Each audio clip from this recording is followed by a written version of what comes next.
Fala pessoal, aqui é o Jean Felipe do Aprendiz Moderno. Estamos indo para mais uma aula sobre Python e agora a gente vai começar a botar a mão na massa para valer. Vamos começar a criar nossos primeiros projetos em Python. Esse primeiro projeto eu chamo de calculadora de investimentos do Aprendiz Moderno, vai ser escrito em Python. E por que investimentos? É porque é uma área que eu simplesmente gosto, tenho interesse e tenho um básico de conhecimento para poder passar para vocês.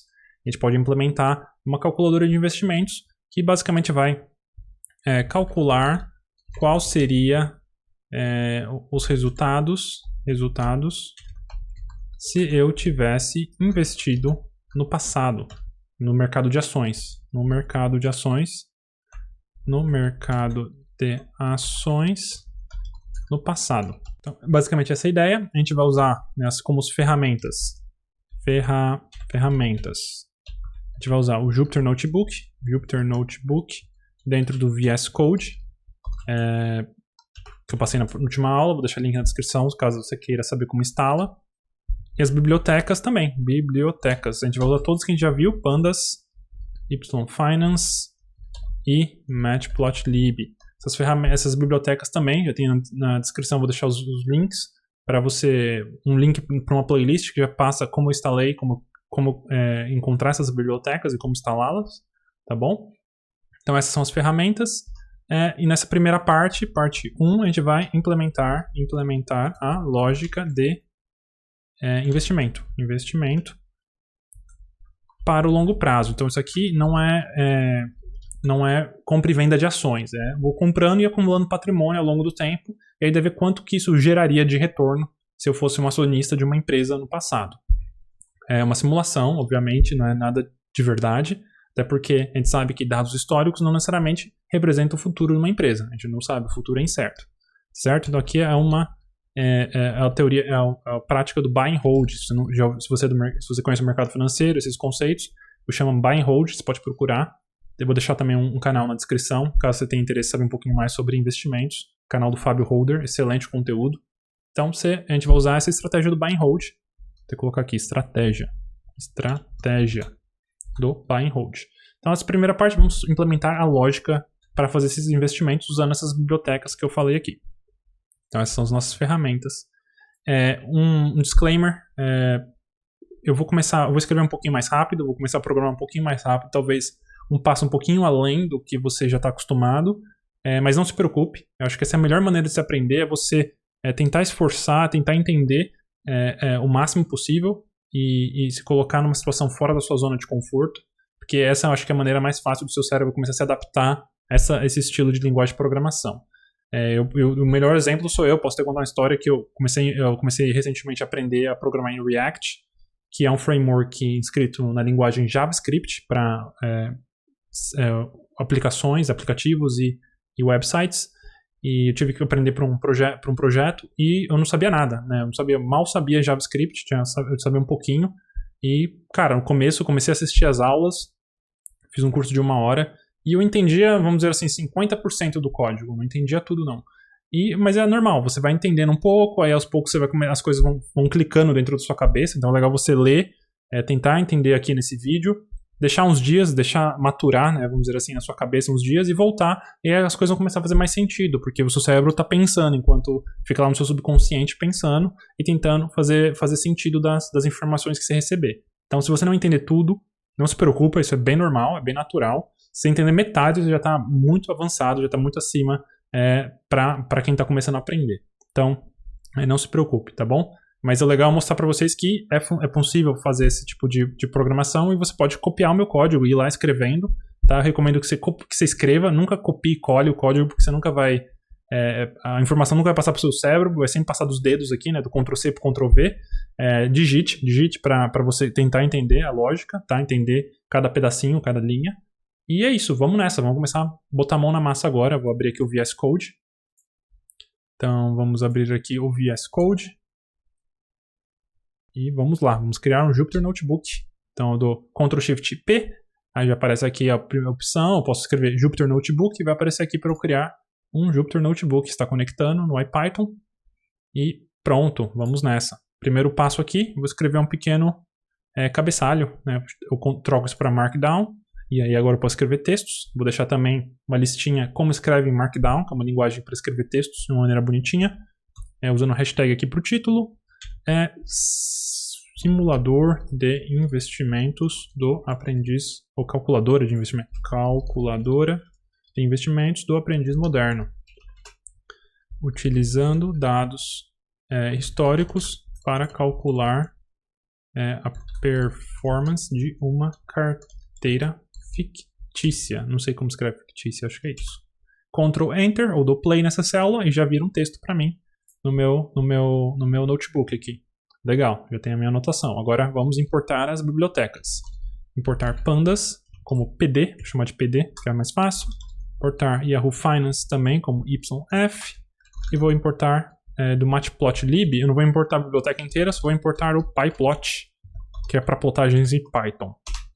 Ctrl Enter, rodou, beleza. E agora vamos definir nossa primeira função, que vai calcular a nossa performance para uma ação. Então, para uma ação, eu vou criar uma função, por quê? Por que eu crio uma função? Porque é replicável. Lembra que eu falei? Qual que é a ideia da função? Em vez de ficar copiando e colando ao longo do código, eu crio uma função e uso ela várias vezes. Então, eu vou criar uma função que calcula a performance, né, o resultado do investimento em uma única ação.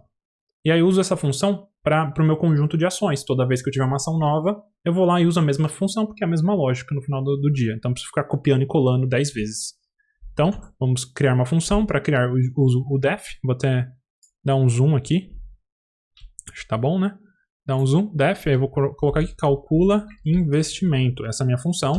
Aí eu vou passar um ticker nessa função. Vou passar uma data de início, que se você não passar nada, por padrão, eu vou assumir que você começou a investir em 1/1 de 2010. Por que 1/1 de 2010? Tanto faz, qualquer data, tá bom? É um intervalo de 10 anos, tá bom. É praticamente longo prazo. Término, uma data de término do seu investimento, é um intervalo, certo? Então, se você não passar nada, eu vou assumir que é janeiro de 2020. Então, essas variáveis aqui, ela tem um valor padrão caso não passe nada. E o aporte mensal, se você não passar nada, eu vou assumir que é 1000.0, porque é um número que é decimal. R$1.000 ou 1.000 dinheiros, tá? Acho que eu dei muito zoom aqui, vou tirar um pouco.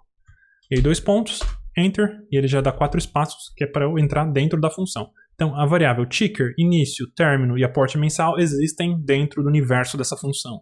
Então, tudo que eu escrevi aqui, que está 4 espaços do começo aqui, ele existe dentro dessa função. Então, beleza.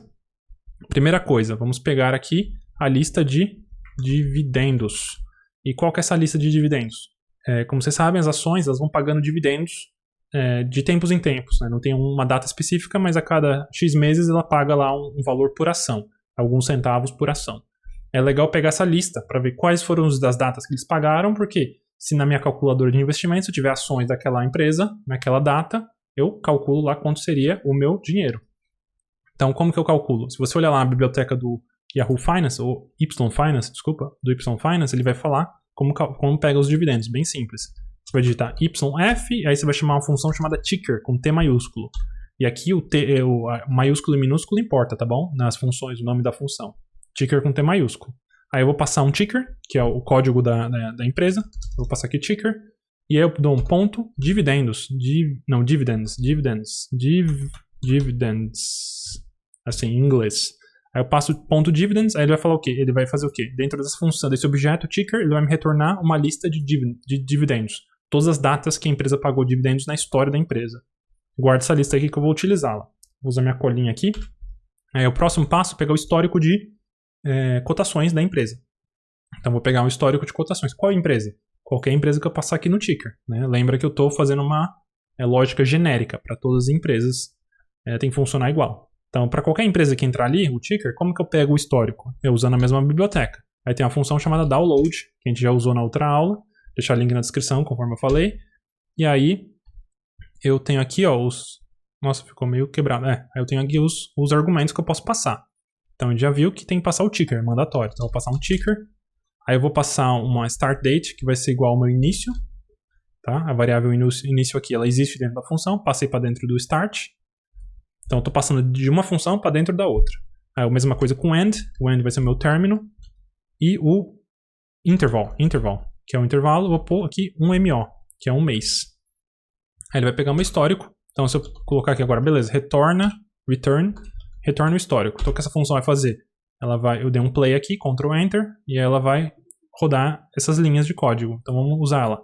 Vamos lá, calcula investimento. Ó, já existe, esse objeto existe. Por quê? Porque eu já criei ele aqui. Calcula investimento, dou um tab aqui de autocompleta. E aí eu tenho que passar um ticker, um início, término, o aporte mensal. Eu vou passar só o ticker, porque o resto eu quero o valor padrão. Vou passar o ticker da Apple, a APL. Aí eu dou um Ctrl Enter. O que ele vai fazer? Ele vai lá, vai baixar aqui e já vai me retornar o hist, que é o histórico, que é uma tabela em pandas, que vai me passar open, high, low, close, adjust, close, e as datas são o index. As datas são o index. Então tá vendo que é uma vez por mês. Então bacana. Aí tem uns not a number aqui, né? Que são os vazios. Por que tá vazio aqui? Porque dia 11/7 foi um dia de pagamento de dividendo. Eu não pedi para trazer a coluna de dividendo. Eu separei numa listinha separada, né? E aí ele não passa nada, nenhuma última informação. Por quê? Porque o valor mensal de novembro tá no dia 1. Então eu tenho que sumir com isso aqui. Como que eu sumo? Bem simples. Na hora de passar o histórico, eu posso pôr aqui encadear mais uma função. Eu posso vir encadeando funções usando ponto. Sempre que eu ponho ponto alguma coisa, eu estou encadeando uma função, que seria o equivalente a fazer isso aqui, ó. Hist igual hist. Então o histórico vai ser agora o histórico, porém eu vou usar um método chamado dropNA. Aí eu boto os parênteses para ele executar esse método. Então o que acontece? O que é dropNA? Drop é de deixar, né, soltar as linhas que estão vazias. Solta as linhas vazias. E aí eu não preciso passar nada por padrão. E ele vai me retornar. Agora, o histórico é o quê? É o histórico anterior, da linha anterior. Joguei aqui e sumi com os NA. Isso aqui é a mesma coisa que eu copiar isso aqui e colar aqui, ó. Se eu tirar isso aqui, pronto. O histórico é o quê? Executo isso aqui. Sempre da esquerda para a direita. Executo os download, executo essa função.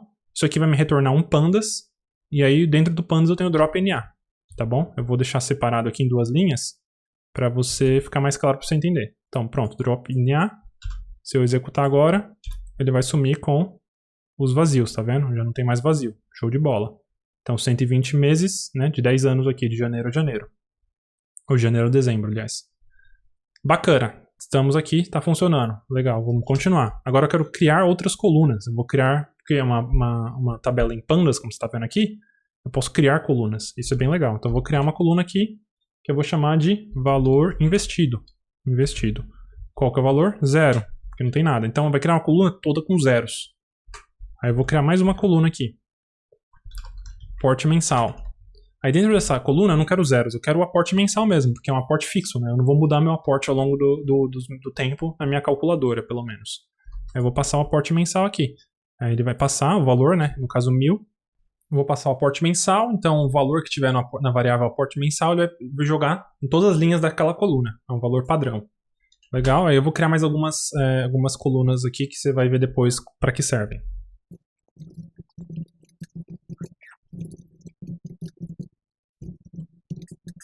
Então legal, já criei aqui algumas colunas, coloquei aporte mensal, aporte total, que vai ser o aporte mensal mais os dividendos e mais o resto, porque às vezes eu não tenho o valor inteiro para comprar uma ação, né? Às vezes eu estou aportando R$1.000 por mês, mas a ação custa 2.000, eu preciso juntar 2 meses para ir lá e comprar uma ação. Eu vou armazenar essa diferença, né, no resto. E aí eu vou juntando com o meu resto para criar meu aporte total. E o total de ações, que é o total de ações que eu tenho daquela empresa. Então acho que é isso.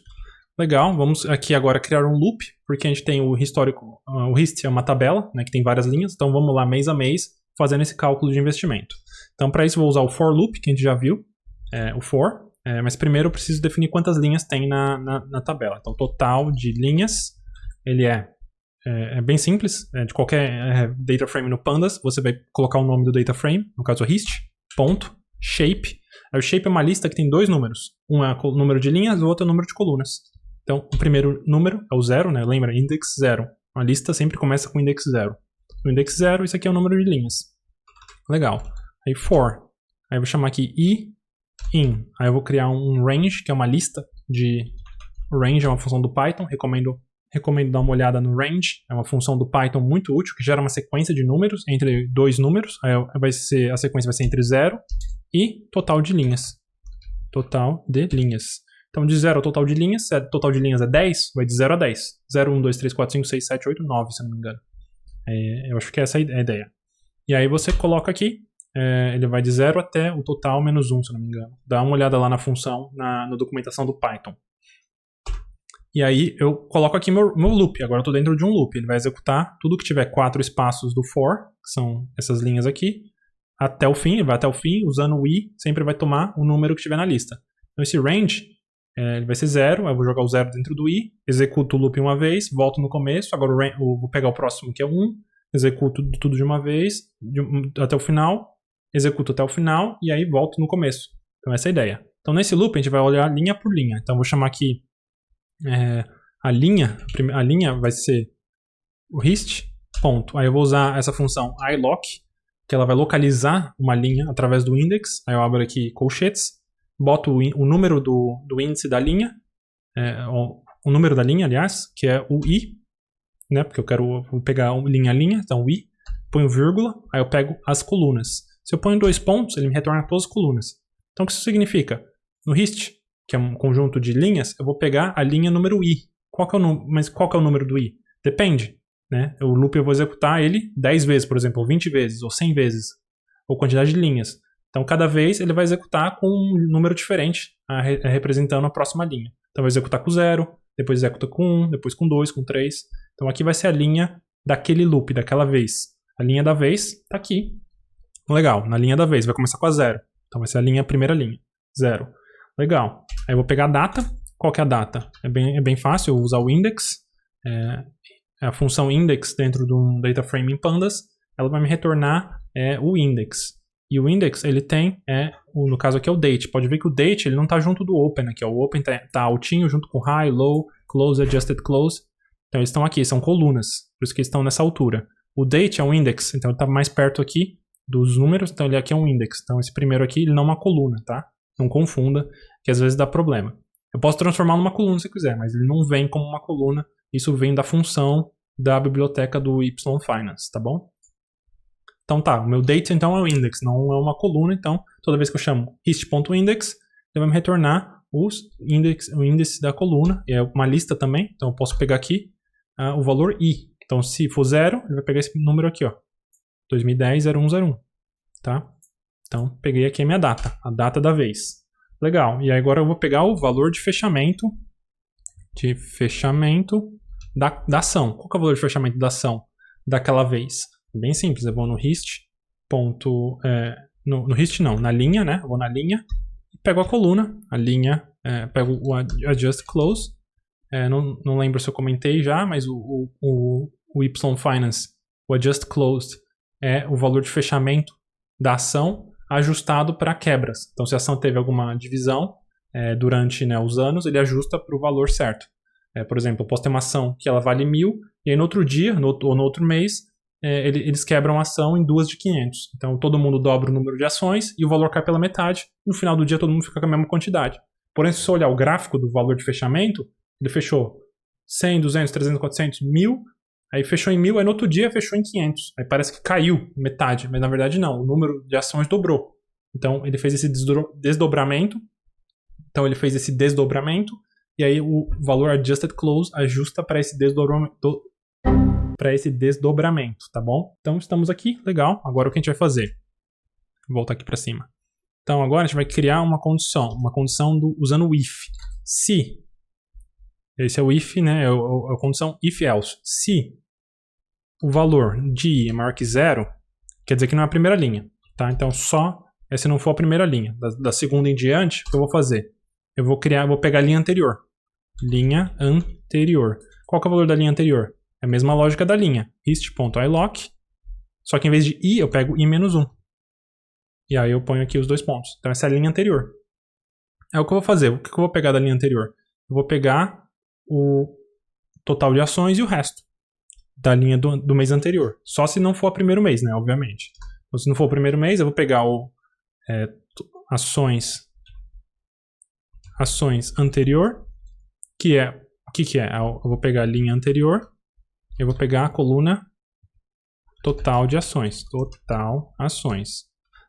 tá? E aí eu vou pegar o resto anterior também, que é o resto do mês anterior, que é um valor que ficaria guardado ali, eu não usaria ele para comprar ações porque não comprou o suficiente, mas eu também não ia alocar ele numa outra ação. tá? Essa é a lógica da calculadora. Uma calculadora meio burra. Então eu pego esse dinheiro, eu pus R$1.000 na ação da Apple, a ação da Apple tá 2.000, esse R$1.000 fica parado o mês inteiro até eu juntar mais 2.000 e comprar, tá? Então essa é a lógica. Fica armazenado nesse resto. Eu vou pegar aqui linha anterior, vou pegar o resto da linha anterior. Tá? Mas isso se não for a primeira linha. Aí eu ponho else, que é o caso, né? Se não acontecer essa condição, ele vai pro else, que é qualquer coisa que não for essa condição. Qual é qualquer coisa? Se o i for 0. Né? Porque o i não pode ser menor que 0, porque ele está começando aqui no 0. Então, ou ele é 0 ou ele é maior que 0. Então, se ele é maior que 0, eu tenho uma linha anterior. Se ele não é maior que 0, significa que ele é 0. Então, aqui é i igual a 0. Exatamente igual a 0. Então, nesse caso, ações anterior é 0, porque eu estou no primeiro mês de investimento, não tem ações anteriores. E o resto anterior também é 0. Então, essa é uma lógica bem comum de se utilizar quando eu estou indo linha por linha, num loop. Eu vou fazer uma lógica diferente para a primeira linha, porque ela não tem um valor anterior.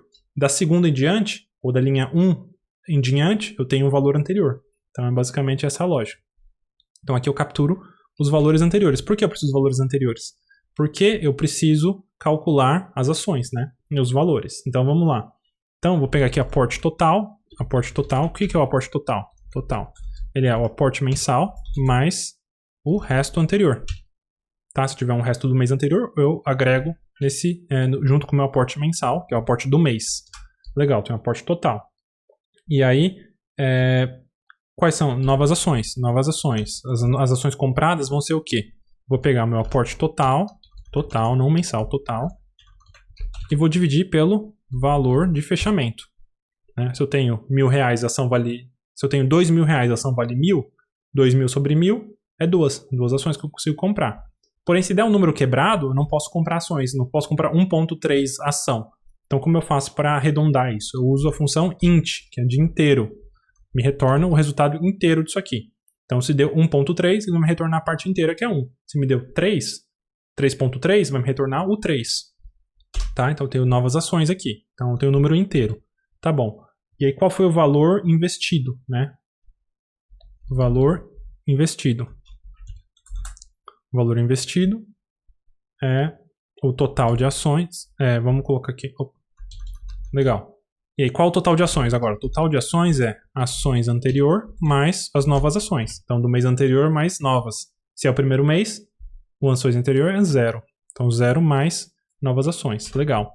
Qual que é o valor investido? É o quê? O total de ações vezes no Python é o asterisco, vezes o valor de fechamento das ações. As ações vão flutuando. Então, eu pego no final do mês, falo, beleza, quanto de ação eu tenho? 10 ações. Quanto vale cada ação? 100. 10 vezes 100, 1.000. Pronto, eu tenho R$1.000 de valor investido. E agora eu posso pegar o resto. Qual que é o resto? O resto é o quê?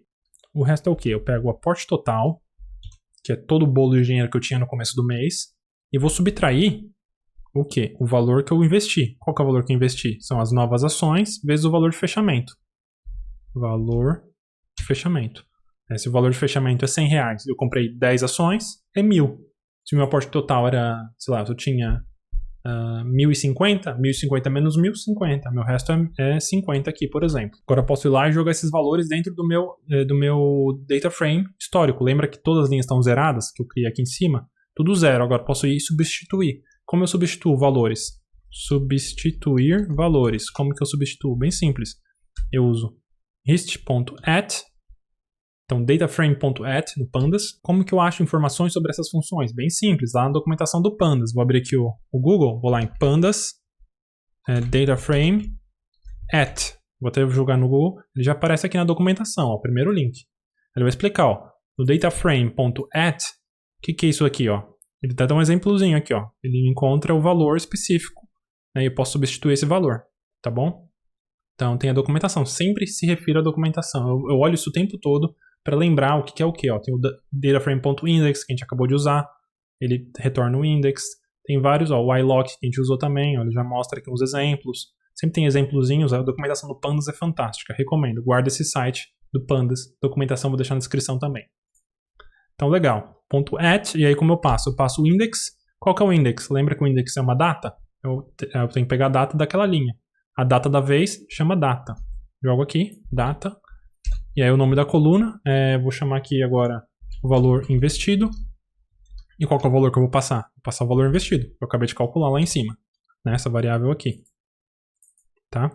Passei aqui, e agora eu vou fazer o mesmo para as outras, tá? Vou completar aqui rapidinho. Aí um truque, por que eu gosto de usar o VS Code? Eu posso copiar isso aqui, ó, colar 3 vezes e trocar os valores, ó.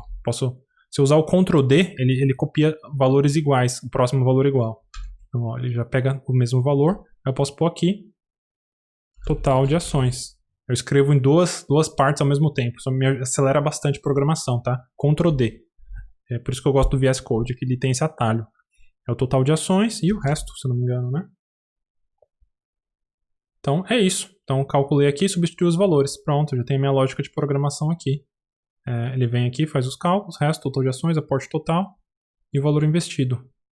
Então, vamos dar um play ou vamos dar um Ctrl Enter para ele rodar.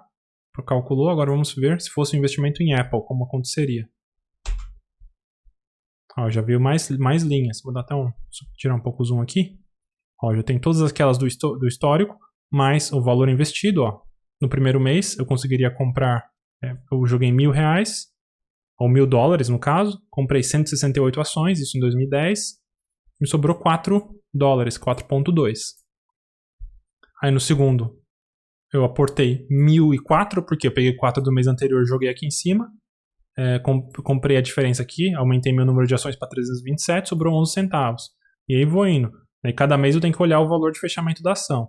E aí eu juntei aqui o valor investido, ó. Comecei a investir, ó o valor como foi crescendo. O valor aqui, eu comecei a investir $1.000 por mês. Em 2010, em 2019 eu teria $468 mil. Tá? Bacana. Então essa era a lógica.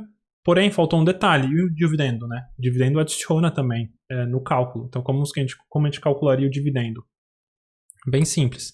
Vamos criar uma função que todo mês aqui, ó, nesse loop, toda data da vez, ela vai lá na lista de dividendos e pega os dividendos, tá? Então, vamos criar uma nova função aqui, que retorna dividendo. Aí eu vou passar a lista de dividendos, e vou passar uma data. Ela vai me retornar o valor dos dividendos. Então, dividendo do mês, ele é igual a pegar essa lista de dividendos, vou pegar na lista de dividendos. Aí eu vou filtrar. Como que eu filtro? Bem simples. Boto aqui os colchetes. Aí eu vou colocar a lógica. Como que eu vou filtrar? Tem que ser o mês tem que ser o mesmo. Então, como que eu pego aqui? Lista de dividendos. Acho que esse nome ficou grande, né? Vou até criar um número, vou colocar aqui a lista só e chamar de lista aqui para ficar mais fácil de você ver. Pode ser qualquer nome, diga-se de passagem. Então, vou na lista de dividendos, que a gente sabe que é lista de dividendos. Eu vou pegar o index. O index é uma data, lembra? O pandas, nessa função específica, retornou uma data. A data tem uma propriedade chamada mês, ou em mês em inglês month. Então, isso aqui me retorna o mês do index. Tá? Se ficou complicado, não se preocupe, a gente faz um testezinho aqui. Essa aqui é a graça do Jupyter Notebook, eu posso fazer um teste. Peraí, tá muito complicado essa lógica, bem simples. Vamos copiar isso aqui, ó, que é a nossa lista de dividendos, só isso aqui. Vamos lá para baixo, vamos para baixo aqui, ó. Vou criar mais uma linha. Lista de dividendos. Se eu rodar aqui vai dar erro, porque não existe ticker. O ticker só existia dentro daquela função.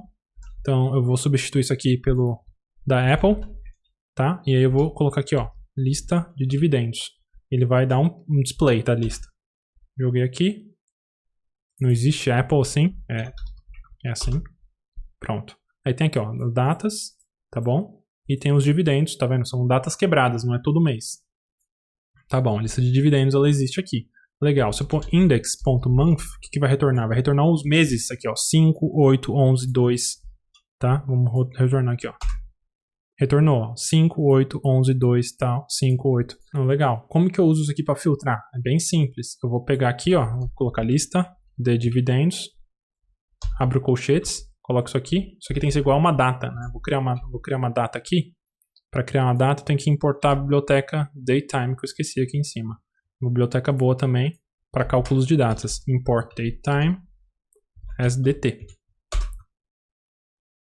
Datetime. Importei aqui. Eu vou vir aqui e vou criar uma data. dt.date. Aí eu passo uma data aqui. Eu passo o ano, passo o mês. Vamos chamar aqui de mês 5 e um dia. Isso aqui eu vou chamar de data. Tá? A data ela tem um mês também. Então eu posso pôr aqui date.month. Aí ele vai me retornar toda lista na qual o mês é 5. Então tem vários mês 5 aqui, pode ver. Então se eu fizer isso aqui, ele retornou todos os meses mês 5. Mas não é só o mês que tem que dar match, tem que ser o ano também, né? Não posso pegar o dividendo de 87 para calcular no ano de 2020, por exemplo, né? Então vamos passar aqui, vamos pôr 2010, aliás, ou 2011. Não tem algum mês, não, 2015. Vamos pôr 2015 aqui, por exemplo, 2015. Então aqui eu tenho que passar, né? Tem que ser duas condições. Então eu vou pôr um parênteses aqui. Aqui é uma condição 1, e aqui eu vou pôr o E lógico, e condição 2. O que significa isso? Estou filtrando na condição 1 e na condição 2. Qual a condição 1? Que eu acabei de escrever. Qual a condição 2? Mesma coisa, porém aqui em vez de month é year também. O que isso significa? Lista de dividendos. Vou filtrar na qual a lista de dividendos e a data o mês é igual e o ano é igual também. Então agora se eu rodar, ele vai me retornar só um valor, que é uma lista de valores. E se eu tivesse vários dividendos no mesmo mês? Como que eu faço? Ah, legal, eu somo.